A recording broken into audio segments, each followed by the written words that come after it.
Assalamualaikum warahmatullahi wabarakatuh.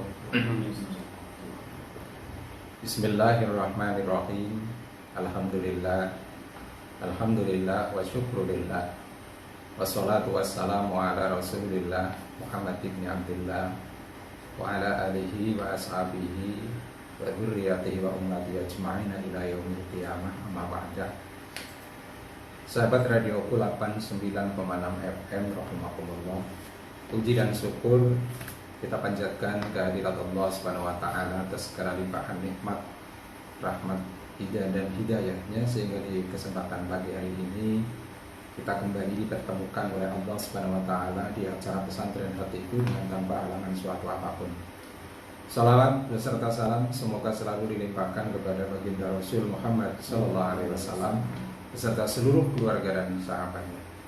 Sahabat radioku yang berbahagia, di pagi hari ini seperti tadi yang disampaikan oleh Mas Ansori, bahwa kita sampai di bab yang ke-128, yaitu bab jawazil istilqa'i alal khofa wa wad'i ihdar rijlaini alal ukhra idza lam yakhafil inkisar fil aurat wa jawazil qu'udi mutarabbihan wa muhtabiyan, yaitu bab membahas tentang diperbolehkannya tidur dengan cara telentang, dengan cara meletakkan salah satu kaki di atas kaki yang lain agar tidak terbuka auratnya. Juga tentang kebolehan kita duduk dengan cara bersila atau duduk dengan ikhtibah.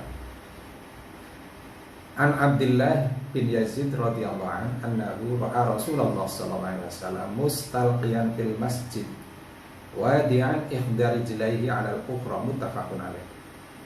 Dari Abdullah bin Zaid radhiyallahu anhu bahwasannya ia melihat Rasulullah sallallahu alaihi wasallam tidur dengan cara telentang di masjid sambil meletakkan salah satu kaki dari beliau di atas kaki yang lain. Hadis ini diriwayatkan oleh Imam Bukhari dan Muslim, muttafaqun alaih. Jadi posisi tidur ini, kalau kita orang Jawa biasanya untuk sebuah penghormatan ya sarean. Sarene Kanjeng Nabi, tidurnya Kanjeng Nabi, beliau tidur sambil telentang. Ini tapi jangan telentang yang humor-humor itu loh Mas Ansori. Jadi ada yang istilah kalau sholat sambil kalau puasa tidur telentang itu batal katanya.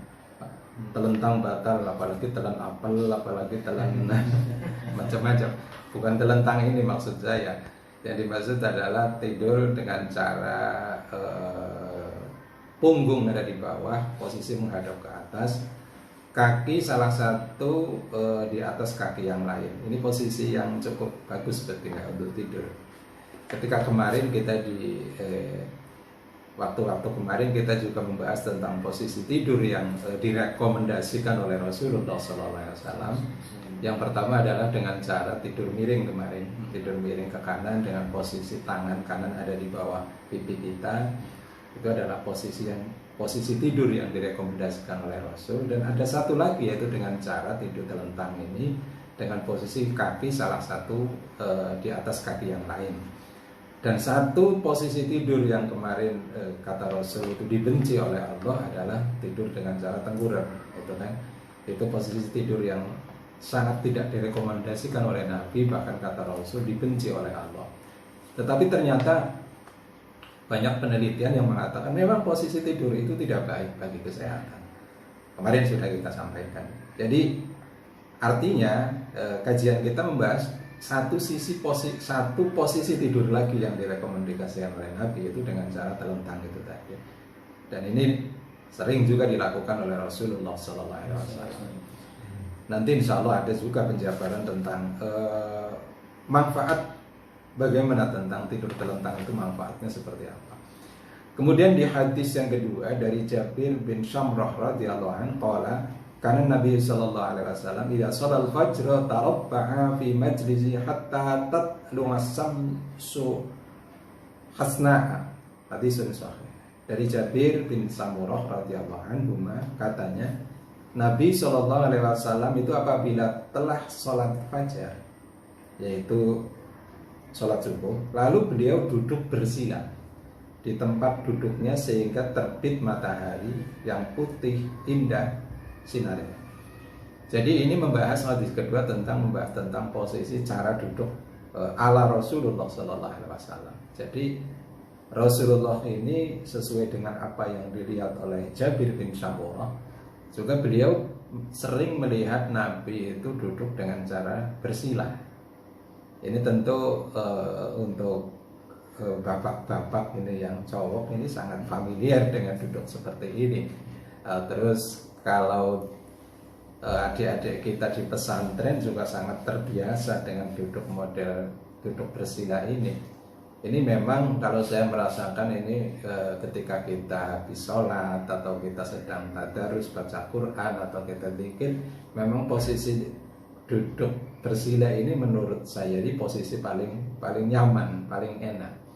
Dan ternyata posisi duduk, cara duduk seperti ini juga biasa dilakukan oleh Rasulullah, yaitu usai sholat subuh hingga terbit matahari. Berarti kan cukup panjang ini waktunya.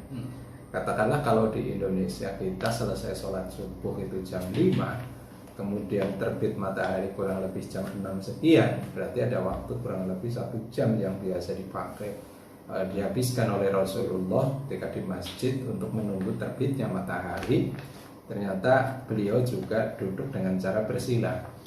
Nah ini tentu saya belum mencari ini tentang keistimewaan duduk bersila itu apa dibanding duduk yang lain. Tapi setidaknya bahwa duduk dengan cara bersila ini adalah salah satu duduk yang dicontohkan oleh Rasulullah SAW. Kemudian di hadis yang ketiga, An Ibnu Umar radhiyallahu anhuma qala ra'aitu Rasulullah sallallahu alaihi wasallam fi fina'il Ka'bah mukhtabiyan bi yadayhi hakada wa wasafa bi yadihi al-ihtiba wa huwa qurfusa rawahul Bukhari. Dari Ibnu Umar radhiyallahu anhuma katanya, saya melihat Rasulullah sallallahu alaihi wasallam ada di halaman Ka'bah sambil duduk ihtiba. Duduk ihtiba itu adalah posisi duduk pantat ada di tanah, terus kedua kaki kita diangkat ke atas lututnya, terus kemudian kedua tangan kita memegang dua lutut kita genggam seperti itu. Jadi kemudian ini posisi duduk kedua yang biasa juga dilakukan oleh Rasulullah Sallallahu Alaihi Wasallam. Tetapi posisi duduk ini kadang-kadang kalau menurut saya ini agak kurang kita rekomendasikan ketika kita dalam posisi suci, karena ada potensi gampang keluar angin ini kan posisi duduk seperti ini. Jadi agak kurang menjaga kita dari menjaga hadas, terutama buang angin ini. Tetapi ini juga dicontohkan oleh Rasulullah, bahwa Rasulullah juga terbiasa duduk dengan cara seperti itu. Jadi ada dua posisi duduk. Dalam konteks pertama adalah menunggu fajar, dari fajar menunggu, dari sholat subuh menunggu terbitnya matahari. Terus kemudian Nabi juga terbiasa duduk di sekitar Ka'bah itu dengan cara duduk ihtiba. Artinya tentu ini posisi duduk seperti ini yang sangat direkomendasikan oleh Rasulullah SAW. Karena tentu ada posisi-posisi duduk yang oleh Nabi agak kurang disenangi kan seperti itu. Jadi yang pertama adalah dengan cara bersila, kemudian yang kedua adalah duduk dengan cara ihtiba. Ini kalau duduk ihtiba saya juga sering pakai ini Mas Ansori, kalau pas khutbah Jumat misalkan itu sambil mendengarkan khutbah kita pakai duduk ihtiba, itu juga diperbolehkan, tidak apa-apa. Kadang duduk bersila, saya posisi dua itu yang kadang-kadang saya pakai. Kalau dengan cara bersila lama agak kemudian kita kan sering kesemutan gitu kan. Kita ropas sebentar pakai duduk ihtiba, kemudian sila lagi, bersila lagi. Tentu memang dua posisi duduk inilah yang cukup direkomendasikan oleh Rasulullah SAW. Kemudian hadis yang berikutnya dari Thalhah bin Mahram radhiyallahu anhu qala ra'aitu Nabiy sallallahu alaihi wasallam wa qanidul qurafusaq. Ini jenis duduk apalah. Falamma ra'aitu Rasulullah sallallahu at-takhassu'a fil jilsati uraitu minal farq. Rawahu Abu Dawud. Jadi di sini dari Qailah binti Mahramah radhiyallahu anha, katanya saya melihat Nabi Shallallahu Alaihi Wasallam dan beliau sedang duduk berjongkok. Ini nama duduknya ada berjongkok. Setelah saya melihat Rasulullah Shallallahu Alaihi Wasallam dan amat tenang dalam posisi duduknya, lalu saya berdebar-debar karena ketakutan kalau ada sesuatu yang terjadi. Jadi kok ini Nabi sedang berjongkok. Artinya apa? Ada 3 posisi betulnya kemudian. Kadang-kadang juga Nabi berjongkok juga. Tetapi ini tentu di sini tidak disebutkan ini kondisi Nabi ketika sedang apa, di mana. Kalau yang 2 tadi kan jelas. Yang duduk bersila adalah ketika Nabi usai sholat subuh sambil menunggu terbitnya matahari. Terus yang kedua adalah posisi duduk Nabi ketika di sekitaran Ka'bah. Nah, ini tidak disebutkan di mana, tetapi di hadis yang ketiga ini juga Nabi terkadang juga posisinya sambil jongkok.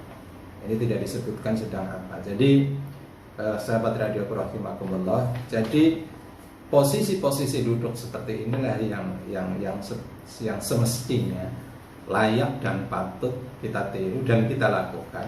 Jangan menggunakan posisi-posisi duduk yang lain. Artinya mohon maaf, kadang-kadang kan kita kalau duduk itu posisinya macam-macam. Kalau kita hitung mungkin lebih dari 10 cara orang duduk. Ada yang duduknya kaki satu diangkat, yang satu tetap di bawah. Ada juga yang sambil duduknya dengan cara sambil ke tembok.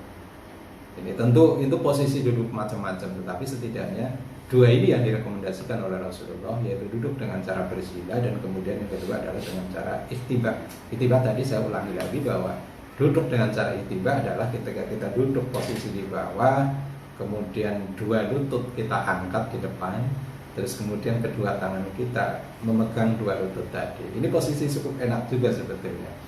Tetapi ini kalau posisi duduk yang seperti ini biasanya kita cukup terhindar dari ngantuk. Karena posisinya agak ini beda dengan ketika dengan bersila. Artinya untuk duduk untuk dalam posisi atau waktu yang mungkin di waktu-waktu yang cukup melelahkan atau menyebabkan kantuk, ini mungkin posisi duduk ihtiba ini lebih ideal dipakai.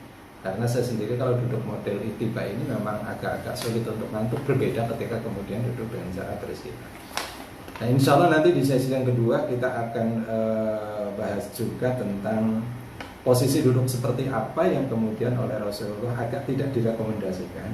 Dan yang berikutnya adalah tentang apa sebetulnya manfaat tidur tadi, karena di awal kita membahas tidur posisi telentang. Sisi positif atau apa yang dapat kita dapatkan faedah dari cara tidur telentang tadi. Demikian insya Allah nanti kita sambung di sesi